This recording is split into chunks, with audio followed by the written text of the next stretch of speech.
Well, the situation is still difficult, but there's a lot of optimism and hope because Syria has been the scene of the largest displacement in the world for the last 13 years.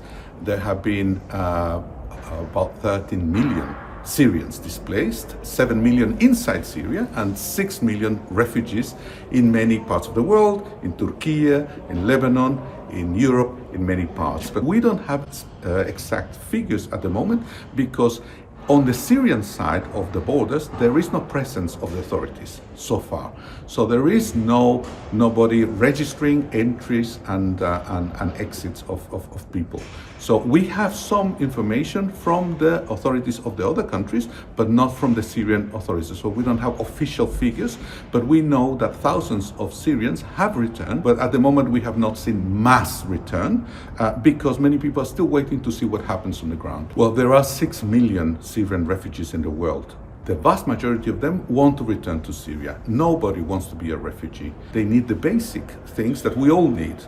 Shelter, food, work, children need to go to school, people who are sick need to have access to health. The international community needs to support the reconstruction of Syria.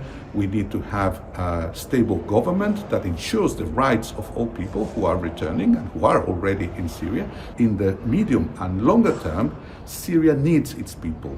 Syria needs all the skills, all the talent, all the hard work of all the Syrians who are outside the country to return and to help in the reconstruction of the country. Young people who are ready to work for the country. So in the long term, it's important that these people can return and help in the reconstruction of the country. But we need to help them. We need to facilitate that. We need to be there for them so that when they come back, we can help them. And for that, the international community needs to help Syria. And in the meantime, we need to give the Syrian refugees the time, the space to make that decision without any pressure. Syrians should not be pressurized to return to the country.